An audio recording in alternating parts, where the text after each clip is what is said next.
മുൻഷിക്ക് അനീഷിനെ വിടാൻ ഉദ്ദേശമില്ല. ഹിപ്നോട്ടിസ് ചെയ്ത പോലെ ഒരാൾക്ക് പാടെ മാറാൻ പറ്റുമോ? പറ്റില്ല എന്ന് പറയാണ് അനീഷ്. പറയാണ് ഞാനേ 24 മണിക്കൂർ ഇവിടുത്തെ കാര്യങ്ങൾ മാത്രമേ ചിന്തിക്കുന്നുള്ളൂ, ഇവിടുത്തെ കാര്യങ്ങൾ മാത്രം. ഷാനാസിനോട് മുൻഷി ചോദിക്കുക, ഷാനാസ് ഞാനിപ്പോൾ ഇവിടുന്ന് പോയാൽ എന്തെങ്കിലും മാറ്റം ഉണ്ടോ എന്ന് താൻ ചോദിക്കുവാണെങ്കിലുണ്ടല്ലോ, ഞാൻ ഇവിടുന്ന് പോയാൽ ഞാൻ നേരത്തെ കണ്ട വലിയ ദൈവവിശ്വാസമൊന്നുമല്ല, പക്ഷെ ഞാൻ ഇവിടെ വന്നതിന് ശേഷം എന്ന് പറയണം. എനിക്കിപ്പോൾ ആ വിശ്വാസമുണ്ട്. അനീശ്വര ഞാൻ പറയട്ടെ, നമ്മുടെ ശരിയും തെറ്റും എന്ന് പറയുന്നത് സാഹചര്യങ്ങളാണ്. സാഹചര്യത്തിനും സമയത്തിനും അനുസരിച്ച് മാറുമെന്ന് മുൻഷി പറയുന്നു. സത്യവും മാറുമെന്ന് മുൻഷി. സത്യം മാറില്ലെന്നാണ് ഞാൻ വിശ്വസിക്കുന്നതെന്ന് അനീഷ് പറയുന്നത്. പക്ഷേ ഷാനവാസിൻ്റെ കിളി പോയി നിൽക്കുകയാണ്. ഷാനവാസിനോട് വന്ന ഉടനെ പറഞ്ഞില്ലേ, രാവിലെ ഒരു ഷാനവാസ്, ഉച്ചക്കൊരു ഷാനവാസ്, വൈകിട്ടൊരു ഷാനവാസ്. അതിലൂടെ ഷാനവാസിൻ്റെ കിളി പോയി കേട്ടോ. മുൻഷി പറയുന്നത് സത്യം മാറും, ഇന്നത്തെ സത്യമല്ല നാളത്തെ സത്യം. സത്യമായിരിക്കുന്നതാണ് ഞാൻ വിശ്വസിക്കുന്നതെന്ന് അനീഷ് വീണ്ടും പറയാം. അപ്പോൾ ഞാൻ പറഞ്ഞു വന്നത്, നമ്മൾ ഇവിടെ ജീവിക്കുമ്പോൾ ഇവിടുത്തെ കാര്യത്തിൽ മാത്രം നമ്മൾ ശ്രദ്ധിക്കുന്നത്. അപ്പോൾ അത് തന്നെയാണല്ലോ നേരത്തെ പറഞ്ഞതെന്ന് മുൻഷി പറയുന്നു. നേരത്തെ കിടന്ന് ഉറങ്ങുന്നത്, നേരത്തെ എഴുന്നേക്കുന്നത്, ഇവിടുത്തെ കാര്യങ്ങളിൽ മാത്രം ശ്രദ്ധ കൊടുക്കുന്നു. അങ്ങനെ നമ്മൾ നിൽക്കുമ്പോൾ സ്വാഭാവികമായിട്ട് നമ്മൾ പല കാര്യങ്ങളും മറന്നു പോകും.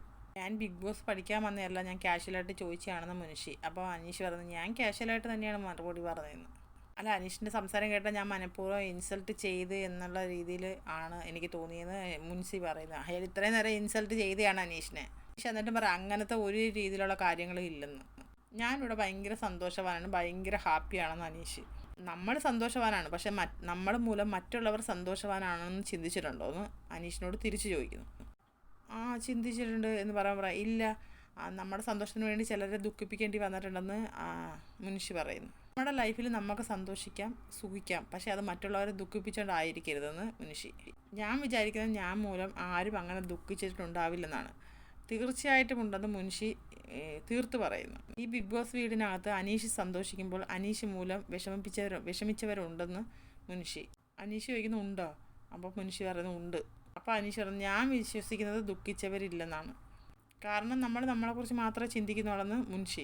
ഞാനങ്ങനെ വിശ്വസിക്കുന്നുണ്ടെന്ന് അനീഷ്. അതാണ് സ്വാർത്ഥത, സ്വന്തം കാര്യം മാത്രം ചിന്തിക്കുന്ന ഒരാളാണ് താനെന്ന് മുൻഷി. നമ്മൾ സന്തോഷവാനായിരിക്കുന്നോ, നമ്മുടെ ചുറ്റുപാടുമുള്ളവർ സന്തോഷവാനായിരിക്കുന്നോ, അവിടെയാണ് ഒരാളുടെ ജീവിതത്തിൻ്റെ വിജയമെന്ന് ഞാൻ മനസ്സിലാക്കുന്നു എന്ന് മുൻഷി. എന്തോ കരുതി കൂട്ടി വന്നാണ് അനീഷിനെ അറ്റാക്ക് ചെയ്യുന്നത്.